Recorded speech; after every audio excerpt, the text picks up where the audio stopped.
Okay. Well, welcome everybody. This is all about emotions here today. All right. And I am Fadia Saidi, licensed mental health counselor. We've been doing this for a bit. We're very super passionate about it and how to integrate emotional intelligence with parenting skills.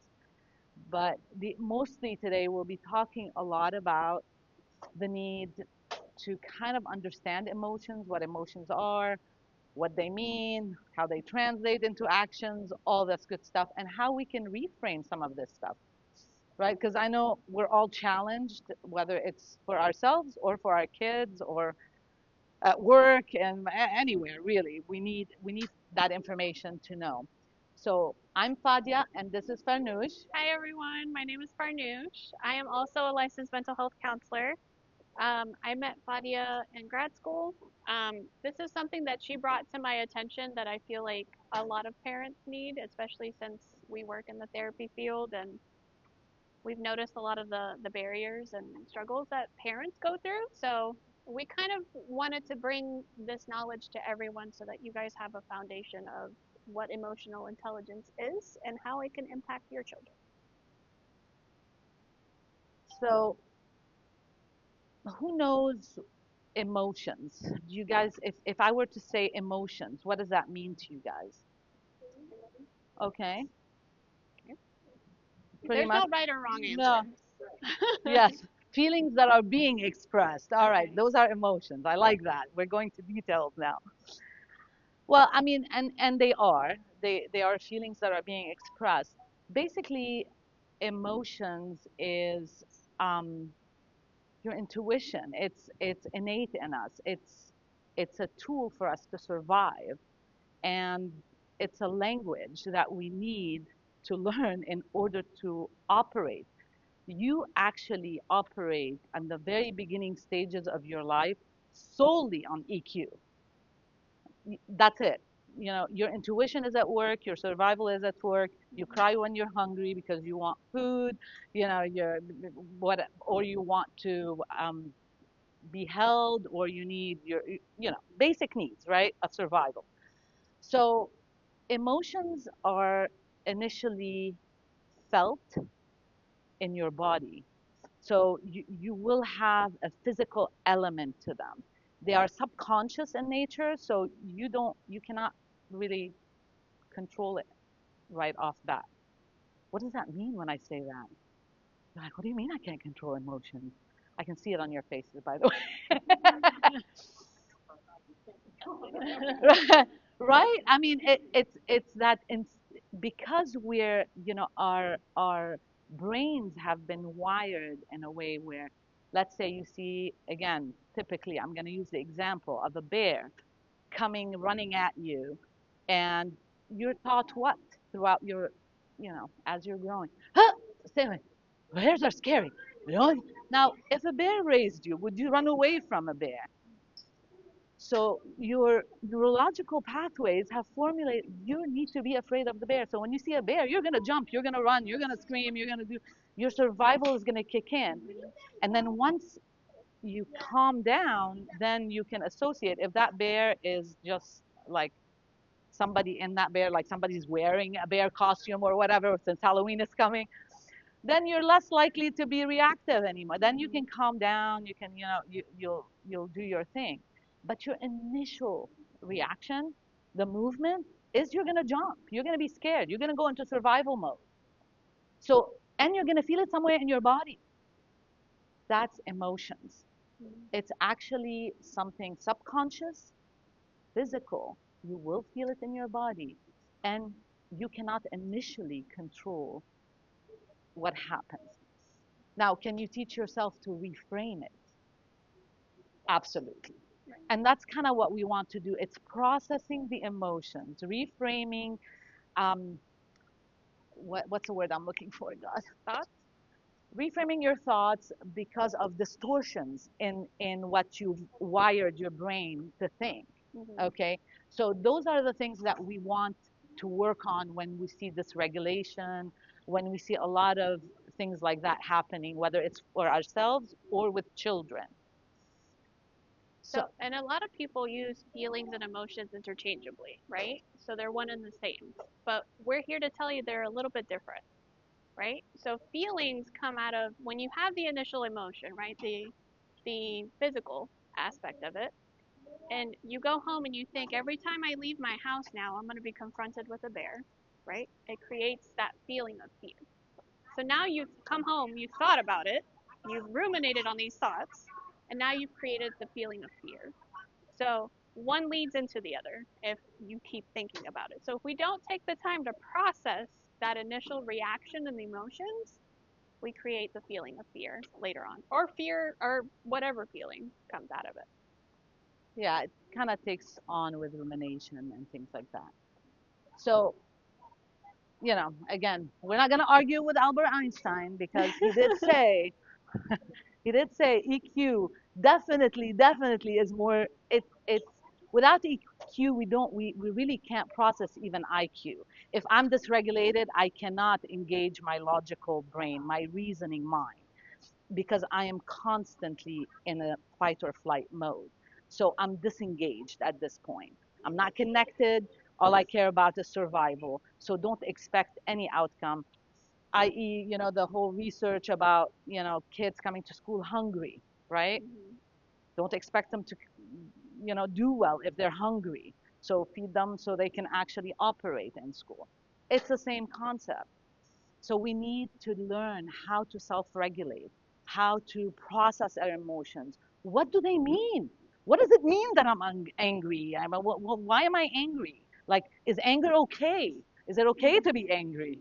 You know, so all these things are important for us to understand, to know, and it obviously goes further because it gets a little bit more complex because we can have multiple emotions at the same time. So that's why it is very, very important to kind of almost granulate all these kind of things. I hope I said that right. But all these emotions that we're going through, so we can know how to process them, what to make of them. There's a video, but we're gonna skip Oh it yeah, we're for the gonna skip, sake of but that's time. that's a really, really good video. I hope somebody, I hope you'll note it, ask about it. Molly, It's right? Molly Wright, and she's amazing. She's a little kid. She's a 7-year old that basically talks about all this stuff. So it's on YouTube. You guys can like look her up, and it's on YouTube. Um, why we want? What does emotional intelligence do? What is it? It's about recognizing your own emotions, understanding what it is, but it's also more than that. It's also reading the room, Mm-hmm. understanding the other person. Yeah, it's if I see my colleague is so angry at me, what do I do? Do I make him angrier? No. Yeah, Probably not. there's a very emotional, intelligent person right there. So you want to be able to also understand the dynamic that you're walking into in order to be able to connect. Because the main aspect of emotional intelligence, we were just talking about that, is connection, is active listening, and is a really a processing, understanding your emotion and processing it. Mm-hmm. So these are the main elements of it. What it leads to, self-awareness. If I know what I'm feeling, and I know what it means, and I know how to, then I'll know how to self-regulate because now I have the antidote to that, right? So I have the antidote. So now there's a level of confidence that's born in me. I know what I'm feeling. I have the antidote. I'm confident. What happens when you're confident? Yeah, you know who you are. You become motivated. Like nothing can stop me. I can do whatever it is that I want, right? So I'm motivated. I'm ready. Can you relate to me? Do I have empathy? Like because I know what it's like to feel sad, and I see it. I'm able to recognize it in others. It doesn't have to be about the same things, but I know the emotion. Mm-hmm. Okay. So there's that level of connection between you and I now. And ultimately, that by default, makes you a better social, person. You're able to integrate wherever, adapt to whatever, because you're able to read the room. and you're able to understand how that room is affecting you on top of it.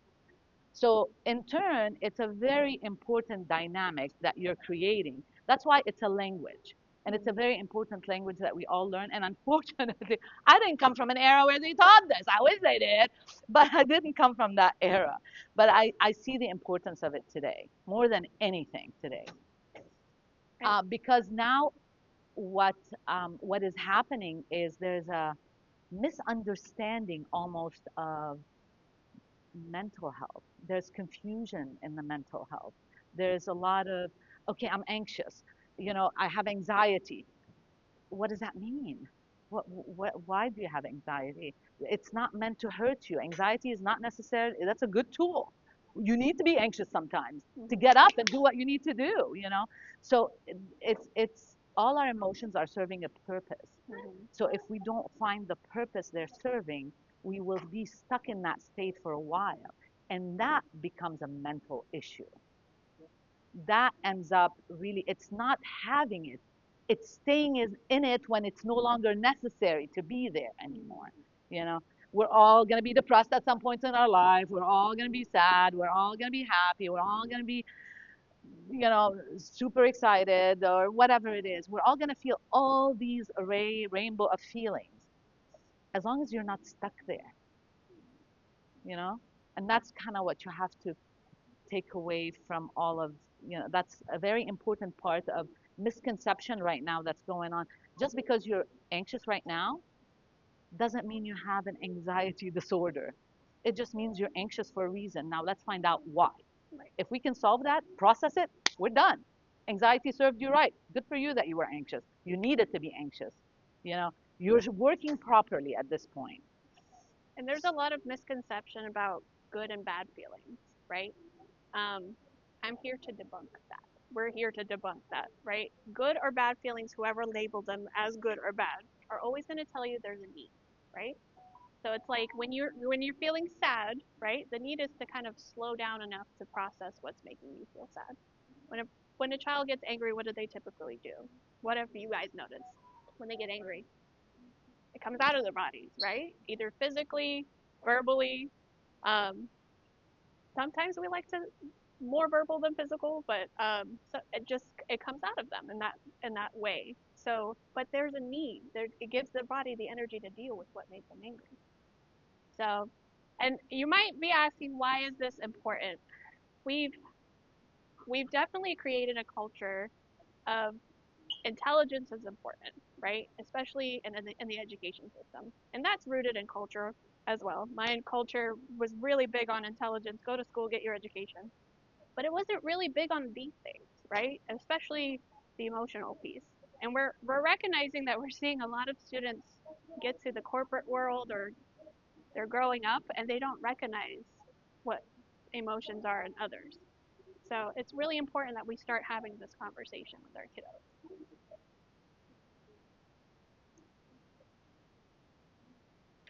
We're going to run through some of this a little bit faster because some of it is sort of self-explanatory. Mm-hmm. If you guys have any questions, any things that are like you want to, please ask away. We feed off of that. So, anyway, self-awareness is basically being able to identify, and understand the emotion that we are feeling and just know what it's meant to do. Um, what is jealousy? Is that a useful thing? I mean, most people say, oh, you shouldn't be jealous. It's not a good quality. It is. If you make it work for you, it is a good quality because that means you want something somebody else has. Are you willing to work for it? You want an A? Are you willing to study for 7 hours for it? You know, you're not willing, you're not going to get there. I mean, everything has, cause and effect, right? So it's important to recognize, like, okay, I want to be a great pianist. I'm jealous of somebody who plays the piano. Now, am I willing to sit for years and years and years of training? Not going to happen. So I'm just going to be content to just enjoy somebody else play piano and be okay with that. So I've processed my feeling of jealousy towards people who know how to play piano because I'm not willing to put the work. it also teaches a lot of accountability, empowerment, self-empowerment, which leads again to motivation, confidence. It's self-propelled almost. So it's creating a superpower within yourself. Once you understand how it functions, you get there. You just need to put the work for it, in order to get there. That's self-awareness. Self-regulation is again how what works for me when you're upset. What works for you? Breathe. Okay, that's good. That's awesome. What works for you? Okay. Oh, I love that. Done that. Okay. So you just want to let it out. Hmm. Okay. So how can you regulate? That's the way you regulate, is letting it out. Now, if somebody's standing in front of you and you're letting it out on that person, does that person know that you're angry? Okay, so you tell them, listen, I'm angry. I'm about to let it out. How do you take it when she does that? I'm just assuming that you're the person who's taking it. Okay, oh, good.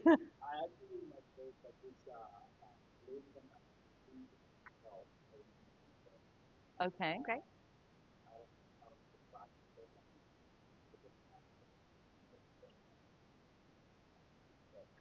That is amazing, which means basically that he does not take her anger personal. It's about her anger. He doesn't own it.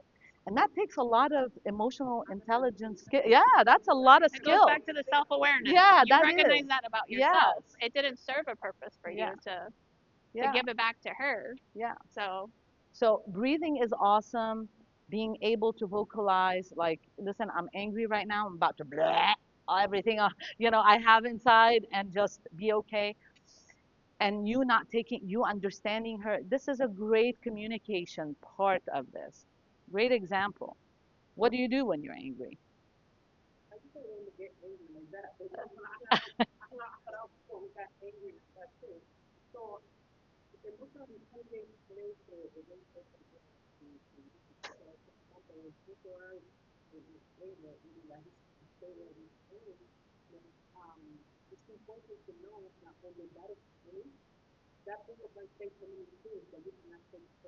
Correct.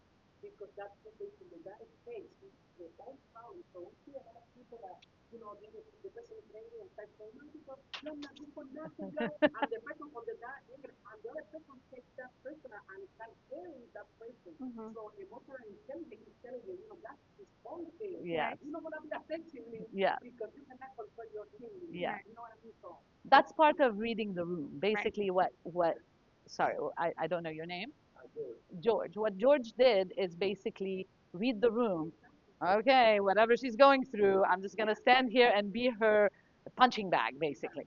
Now, there's a better way of doing things, but if it works for them, hey, it works for them. Like if they're okay with it and it works and no one's taking it personal, wonderful. um, there's always journaling. There's always, just saying, okay, I identify that I'm angry and I need to just go for a run. The research has shown being outside is a great grounding technique. There's something about the earth that just by nature grounds you, you know. So breathing is a good one. Meditation, yoga, blah blah blah. Listening to music, taking a shower, anything that includes your senses is grounding. Hmm. And I think the key thing from self-regulation is moving from the reactivity to responsiveness. Exactly. And a lot of people forget that because, like you mentioned, they're stuck in that feeling, right? So they're going to lash out and tell you all these things. But it's kind of like what George is saying. He's moving away from reactivity and more to responsiveness because he knows that didn't serve him a purpose. Maybe first couple of times he did it, right? So, but what works for you guys, you have to find what works for you, right? And it's not going to be the same for me as it is you, and our kids too. Yeah. So, Yeah. But it is very important, and you can co-regulate with your children. mhm, You are the models for these kids, right? Everything that starts at home. So whatever you model, let's say me and my husband are, I can't believe you just did this. Why did you do that? Sorry, kids. Sorry. I'll yell a lot, but it's just we're playing. So it's very important that you show your kids, you model your kids what you want to see happening at home. Um, I'll give you an example about my family. My husband was not raised in an atmosphere where communication was a thing. And when we first got married, well, let's sit and talk. He goes, "You want to talk about everything?" I said, "Yes, unfortunately, we're gonna need to talk about everything until we figure it out." So, I mean, it was draining initially, and I'm like, okay, just take a deep breath. We'll calm down, and then when you're ready to talk, but we are going to talk about this because we need to find an end play. Like we need to find common ground. We need to connect at some point, right? Because this is what relationships are. What are we? We are communal beings. We cannot survive alone. We are not an island. That we are not. And we don't do well as islands. So we want to find a way to reach each other. If we cannot regulate, we're not listening. We're not doing, we're not thinking, we're not problem solving. And that's not okay. We're on motivation. Motivation is going to be quick. I've talked about it. When you combine a lot of this and when you have somebody that's very self assured and knows themselves and are able to identify others and know what they want, they, by default, the confidence makes them go further. They don't need to be pushed all the time. You know, um, again, connection helps that because we want us to be proud of us, but we also want our community to be proud of us. We don't want to just, it's a lonely place up top. We don't want to be up top if we don't have people cheering for us. And it's a natural thing. Um, there was a bit of a debate going on between me and a few other colleagues, but it was about, and you guys are in a school atmosphere here, which is what happens when two kids don't see eye to eye, you know, oh, don't listen to them. Or, there's a lot of that goes on. I'm not saying, it's stay away from people who bother you. What are we telling our kids? Especially because the developmental stages of our children depend on them connecting to each other. So when we tell our kids not to connect with other kids and avoid conflict, what am I trying to tell my kids?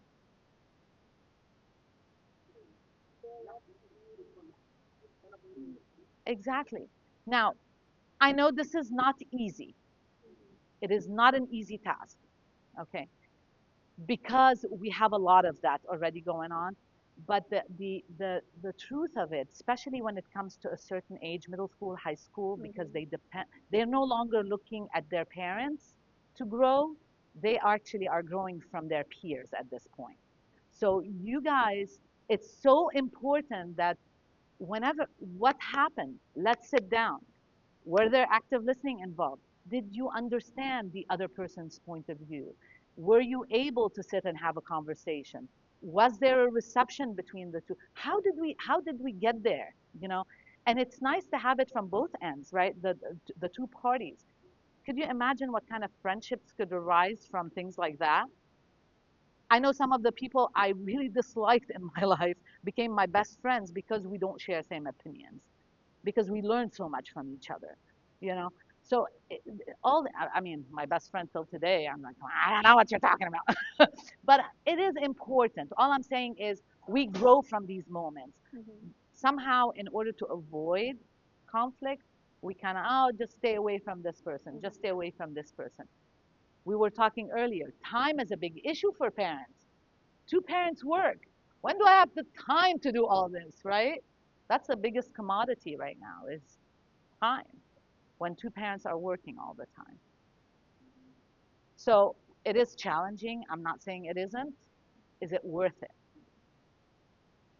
That's the outcome is we have societies that are being raised, my child over your child, over this, over this, over that. Then you have a whole social atmosphere. What do we want to portray out there? What do we want to create? And that's kind of what we want to raise, you know, awareness of is what you do matters because you're initially creating these little peoples that are going to create this little village that is going to create this little country, you know, and so on and so forth. Empathy. Do I need, is there any questions around empathy? Do you know what empathy, I can't speak, empathy versus sympathy is? Do you know the difference?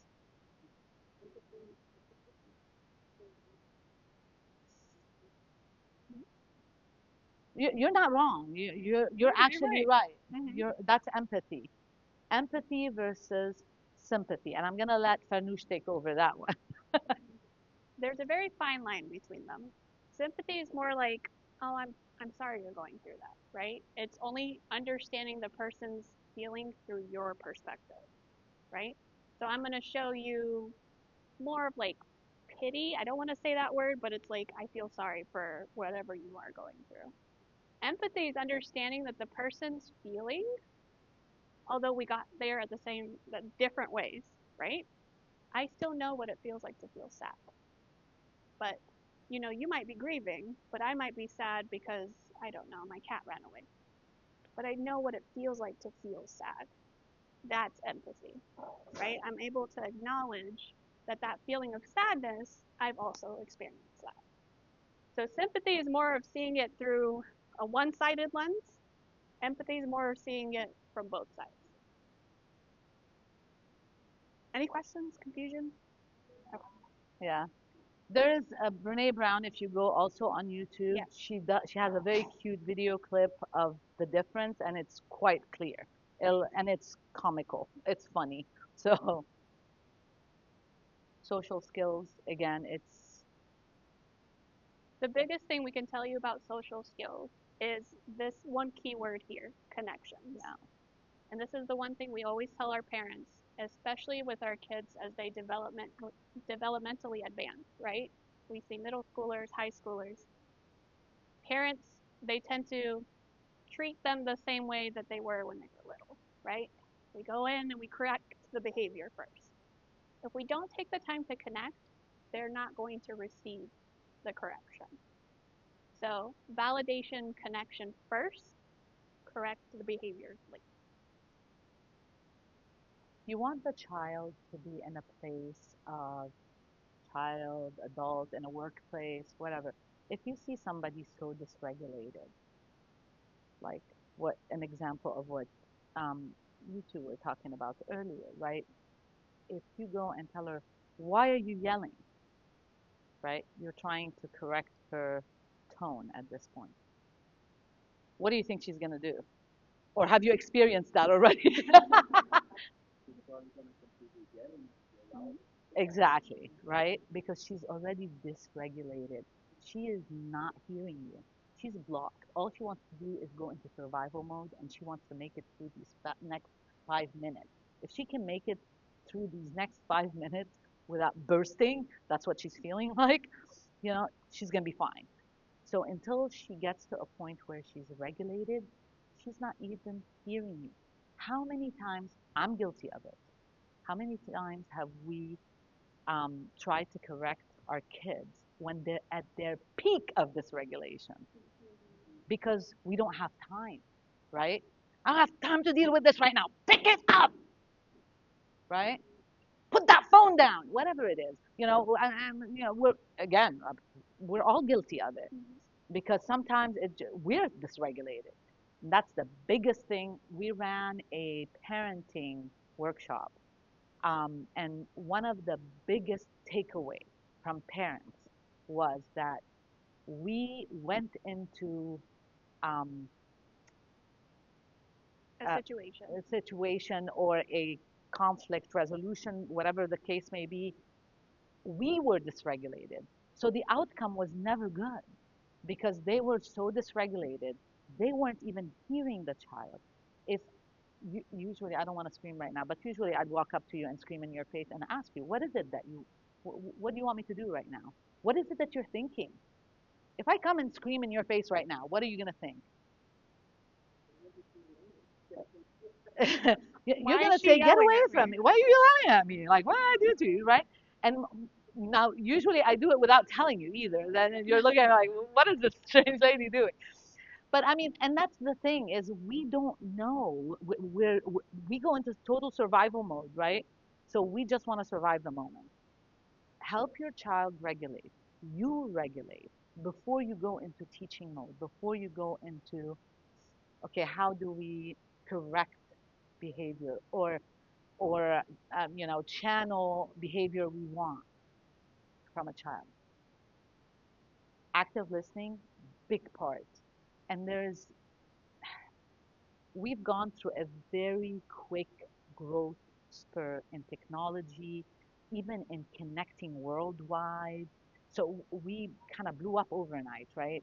Some of us weren't even ready for any of this. I mean, I know I, cell phones were born when I was born. So, like, not when I was born. I mean, way after I was born. I didn't even have a cell phone until I had my first child. So it wasn't even a thing. I'm a grandma, by the way, coming forward. So it's very important to recognize that we don't even understand the generation that's in front of us, right? So one of the things I taught my kids is I know a little bit about the world, whatever it is I experienced in the world, but you're the expert in you. I will teach you about the world and you teach me about you. And somewhere within this kind of marriage that we're going to form, this relationship, right? We're going to create something beautiful because I see you.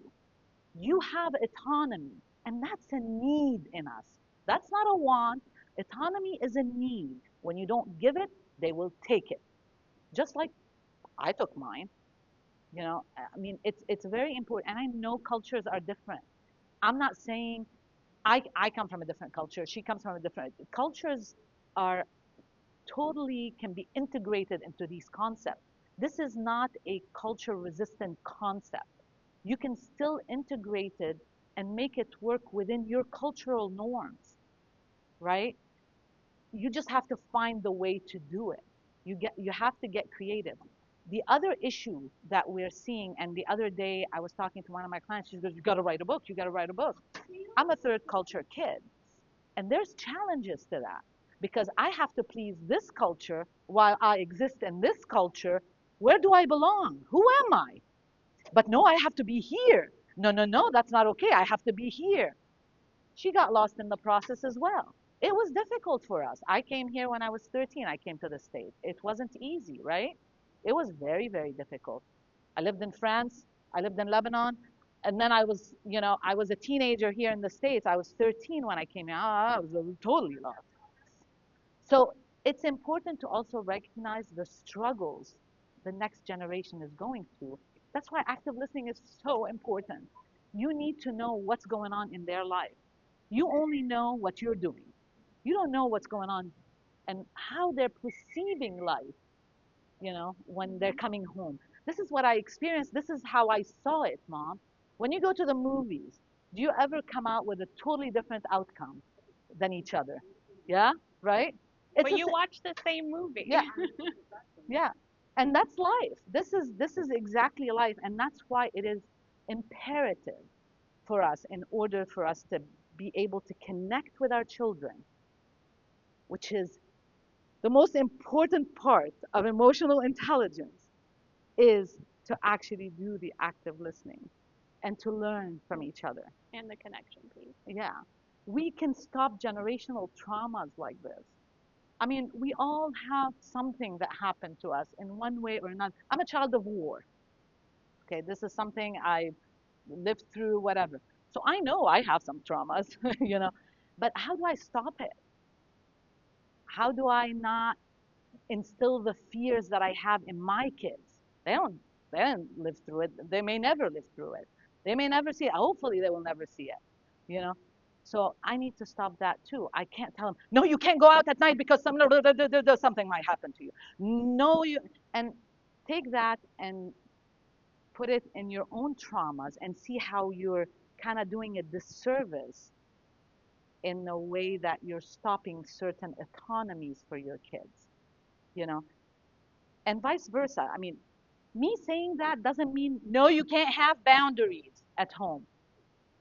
What if your child wants to do something? This is turning more into, but it's all linked into to parenting rather than emotions. Well, actually, it's hand in hand. But let's say your child is coming to you say, "But mom, everybody's going to this party."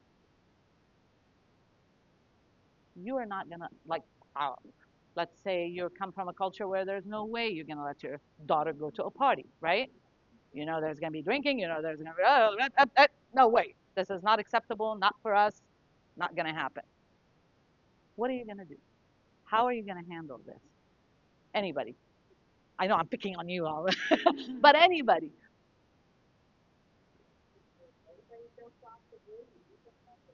My mom would say the same thing. Okay. Well, and that's great.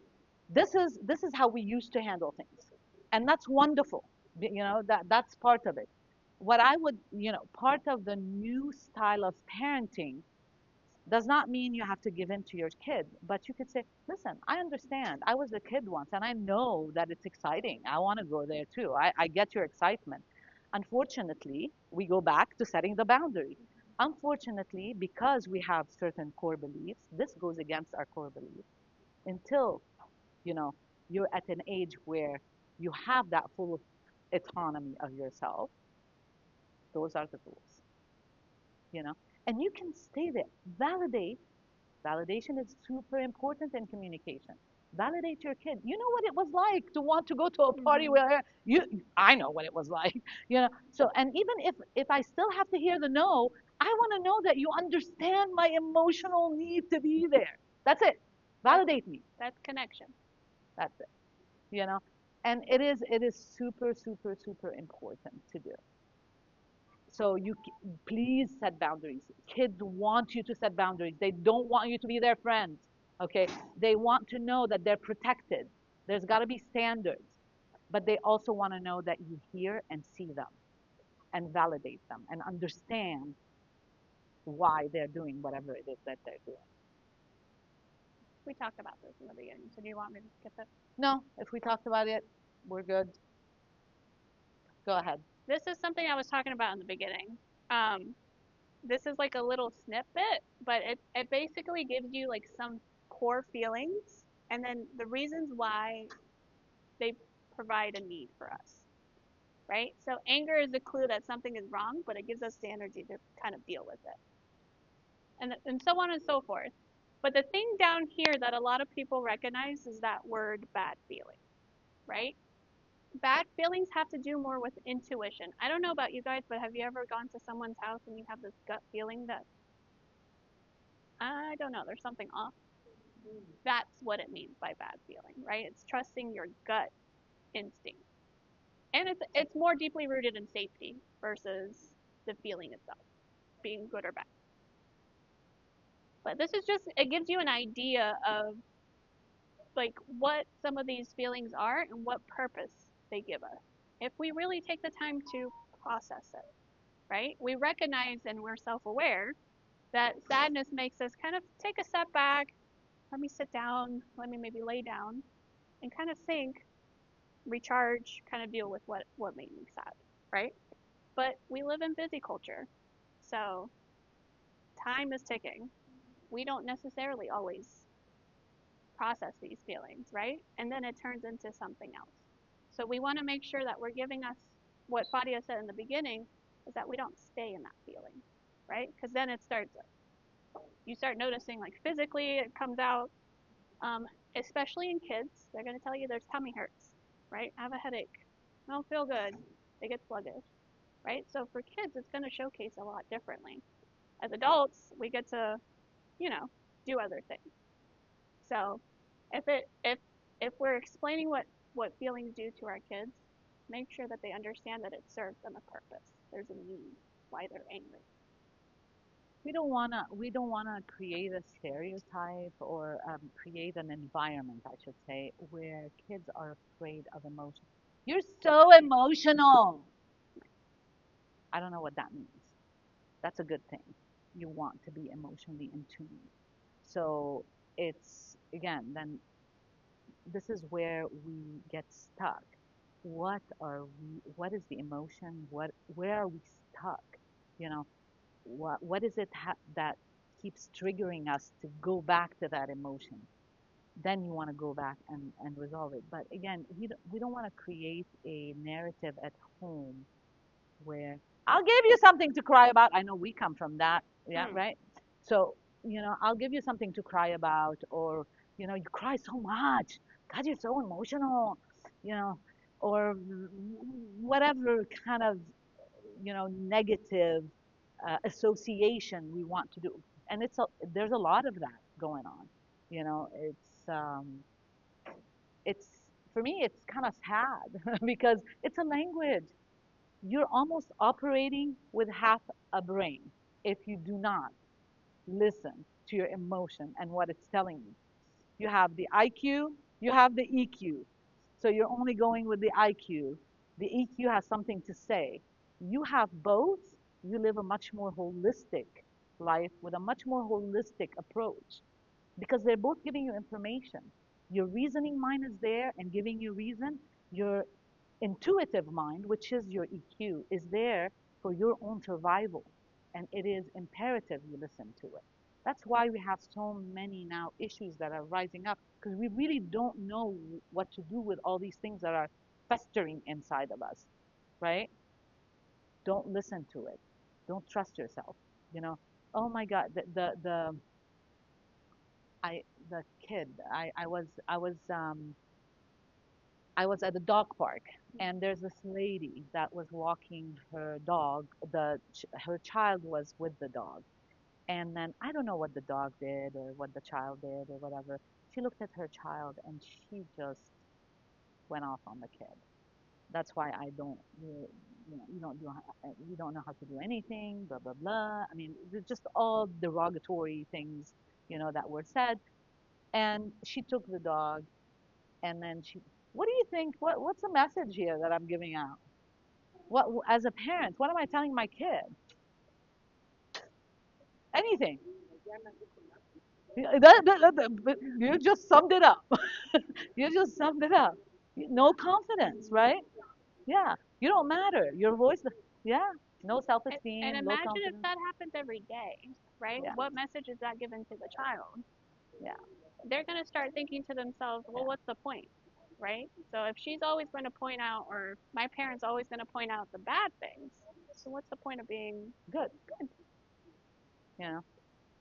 And these are very we're highlighting these points. We're trying to kind of get as much in this hour as we can as far as parenting and how emotions are, how they drink the triggering effects and the how they affect each other up to the confidence of a child. Then you have, parents coming to us saying, well, my kid isn't motivated, my kid doesn't want to do anything, my kid, well, there's a reason for that. What's the language? What's the culture in your home like? You know, what are you doing to actually help this situation? What kind of role? By the way, kids do not learn from you lecturing them. Okay, kids learn from watching you. So Mm-hmm. the way you model your behavior at home, the way you operate with them, that's how they learn, not by you lecturing. So that's another very important. I'm sorry? Exactly, exactly. Very much so. Very much so. We kind of talked about this in the beginning, so I'll go over it really briefly. But these are the different ways that we've seen our kiddos express their feelings or process their feelings. We have those who repress, right? They go to their room, they isolate, they don't talk to anybody, they don't talk about what's making them upset. And then there's those that they just don't know what to do with it, so it just comes out physically, right? They put their hands on one another, right? Siblings are really known for this one, aggression. But we're hoping to get to the expression part, right? Where we're able to verbalize what the feeling is and how did we get there? Now, the way we process feelings is going to change, especially when there's trauma involved. So this is really important for us to understand Because in typical development, what's the biggest part of that triangle that you guys see? I know it's blurry a little bit, but it says cognition. So they're able to think, right? What's the smallest part of that triangle? Their basic needs are being met. So they're able to process, they're able to think, they're able to kind of reason and use logic. Now, if we have trauma, what's the smallest part of that triangle now? They're not going to be able to process because the biggest part is I have to survive this moment, right? So it's so important to understand that trauma does affect brain development. And this is so important because we have kids that experience trauma together, but they're having two different responses to it, right? There's one that's able to kind of quickly come out of it, and there's one that's not able to kind of do that. And it's the same modeling, it's the same model you would use again when a child is dysregulated. Right. That's basically what this looks like. You know, I just wanted to make the association between trauma and dysregulation because their brain is operating on this system when they're Right. dysregulated. So that's why we ask you to regulate them. Otherwise, they're not listening to whatever directions you're trying to give them. They're closed for business. You know, see you on Sunday, not here. Right. That kind of, this is it. So flip the triangle if you can, so that And they're able to listen. if you are dealing with kids that come from trauma or have experienced trauma or even are going through trauma, the only healing aspect is safety and connection. It's the relationship. So I I ask you not to focus on actual task. I ask you to focus on building that relationship and building that trust. Sometimes us as clinicians, we have to sit with a client for 5, 6, I don't know, maybe 10 sessions before we can even talk because we have to build that relationship, right? Mm-hmm. It's the same thing with kids. And it's the same thing with anybody that has gone through trauma or has perceived whatever experiences they've gone through as a traumatic experience, right? So anything can be traumatic. It just depends on how you're viewing it. Oh no, you're fine. We talked about this one, modeling in the home. Yeah, yeah. Okay. This is a big one. This is your baby. You see that flyer that you guys got, the worksheet, I don't know, whatever we want to call it. This one, okay. This is, and by the way, on the bottom, sorry, Farnoosh, I didn't Oh mean to no, no, cut you you're off, fine. but this one on the bottom of it, it says the Big Life Journal. Go on their website. They have a lot of resources for children. There's another website, I don't know what it's called. I sent it to Shalandra, I think. So if anybody wants it, there's a couple of websites that you guys can go on. They have really amazing resources for parenting, for kids even to go and do stuff with. There are a lot of books on Amazon for kids to journal, to understand emotions. You can you know, just get them to do it. So I'm a big advocate for this because the more they learn, again, what they're dealing with and how to regulate it, the better outcome, the better relationship you'll be able to formulate with them. Go So ahead. you guys might be asking, why is this important? Why are we giving you that specific flyer? Developmentally, our brains are between the ages of 0 to 6 are developing like rapidly, right? That's when our brain develops the most. It grows the most. Between ages 0 to 12, they're very focused on emotions, right? Reactivity, right? That's how I'm going to express things that I don't like. Between the ages of 12 and up, children develop their prefrontal cortex. Now, it's fancy words, but it's just the front of their brain where they're able to use logic and reasoning. So if we have a child that's 6, right, and we're telling them, you have to do this, you have to do that, you have to do this, do you think their front of their brain is going to use that logic and reasoning? No. And why do we say this? Why do we think we're bringing this up is because we have a lot of parents that have different age children, but they have the same expectations for those two children, right? A 13-year-old is going to have their prefrontal cortex develop Or six developing. or developing, but a 6-year-old might not. So if we have the same expectations for both, what do you think that's going to create for both of those children? My, Frustration! Frustration! especially for the little one, right? So we really And for want the you guys to parent. understand that developmentally, your brain is going to, for kiddos, it's going to develop differently. And this is without dysregulation or trauma. And between male and females, there's been studies that show that females tend to mature a little bit faster than males. So typically between 18 to 21, females are fully developed in their brain. Again, that's without trauma. And then males typically before the age of 24, they have the full development. So they're able to use their intuitive mind and their, what was the other mind? The intellectual mind. So if this is so important, especially when you have different range of children in the home, we can't have the same expectations for all of Yeah. Again, it's setting false expectation leads to a lot of disappointment and frustration and dysregulation. and dysregulation and lack of motivation. If over and over and over I don't get what I want, I'm less likely to do it again. So, and I don't want to do it anymore.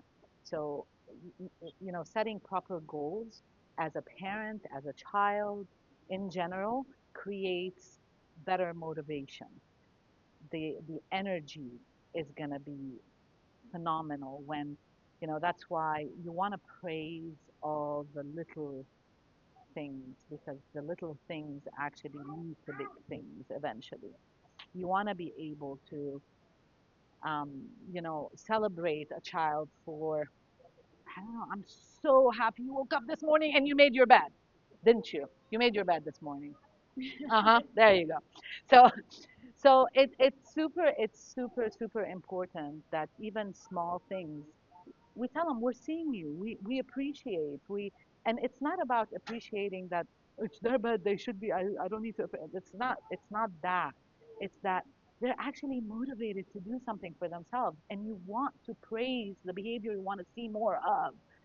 You want to try to kind of harvest that kind of culture in the home, because then they're more likely to want to do things that are better for them. It's not even about pleasing you, it's about being good for them, right? So that's another key to this whole puzzle. Like I said earlier, I mean, the first the first social interaction, it's the home. This is, I need to deal with grandma, grandpa, you know, Okay, true story. Okay, so I had this great grandma that every time my mom took me to her, and she was bedridden, and she would kiss me and slobber all over my face. And every time my mom would take me, you better go kiss her. I'm like, do I have to, mama? I love her. It's not that I don't love her. Just gonna slobber her over my face. But anyway, you just kind of learn to, even if you have to do things, just your home is the first environment you learn everything in. You're connected. The way that you connect with each other, the culture that you're creating, the language that you're creating inside the house matter, because words do matter. You know, your kids are feeding off of that. Mm-hmm. So And vulnerability plays a lot into a lot of these big factors. time. I mean, you shared an example earlier when you need to regulate yourself. It comes out of you, right? It's okay to show your child that, but it's also okay to show them what comes after, right? So it's that regulation, that self-regulation that needs to happen too, right? That it's okay to be angry, that it's okay to have, because they're going to be sponges. They're going to observe. They're going to visually see upset, like parents be upset or whatever emotion you're feeling, but they also can see what you do after. You want to be human. You want to show authenticity. Mm. You want to be vulnerable, so you show them, like like Farnoosh was saying, is to show them that, okay, I made a mistake. What is a mistake? Now if somebody said you made a mistake, the first thing you're like, you cringe, right? You're like, oh my God, I did something bad. We associate that with bad. Mistake is a learning tool. It's not a bad thing. We all make mistakes. Anybody who doesn't make mistakes around here? No, not. We've all made them. Some big whoppers too. I mean, but it's okay. We're human. We're not perfect. Showing your kid that gives them a lot of self-confidence because that means it's okay for me not to be, which I don't know what it means, right? Because your perfect is different than my perfect, is different than your perfect. So again, setting proper expectations, going back to what we were talking about earlier, is crucial because again, this is the connect. When we're all human, no one is sitting on a shelf like I'm the idol. Um, I don't know what time it is. Really quickly, my father asked my daughter one day, "Who is your idol?" She looked at him. She goes, she said to him, and my dad is a general, was a general in the Lebanese army. He's retired right now, so he thought he was all that. He thought she was going to walk in and say, "You're it, Grandpa." Said, "No one," and walked away. "Come here. What do you mean, no one? Isn't your mom? Aren't I?" She goes, "No, my mom told me not to have any idols. I can like things you do. I can appreciate certain, attributes you have, but no one is my idol because no one is perfect. No one is beyond error. So no one needs to be an idol. And you don't need to be that for your child. You need to be authentic. You need to be human. You need to be relatable. Okay, and you need to make that known because that's the only way you can connect with them.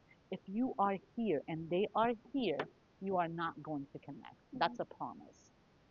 Okay, And culture plays a huge factor in it that. does. And I've It never does. seen my dad cry ever. So when he first started crying, I'm like, oh my God, this is awkward. Like, what do I do? Like, do I just stand here? Do I go? Do I leave him? So it's so important that we are the first models that mimic that, right? And it made me realize he's human. He cries just like I do, right? But you just when you don't see it, you're like, that's kind of like, what do I do?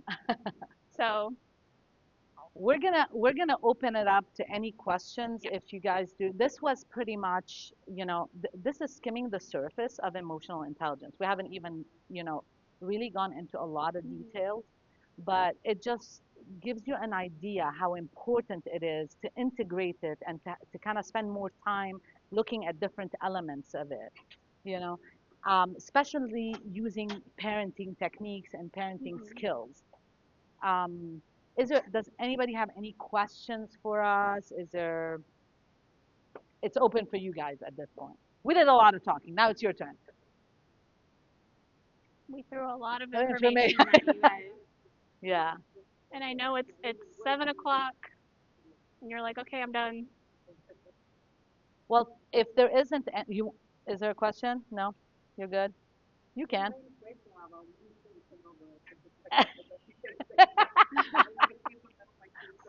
Yeah. Well, we want to thank everybody for coming, and hopefully, if you took a few things, I'm happy for tonight. I know we threw in a lot, Yeah. but if you took a few things, we're happy. And thank you for coming and hearing us out. Spread the word of emotional intelligence. Spread it. Let it go viral. Or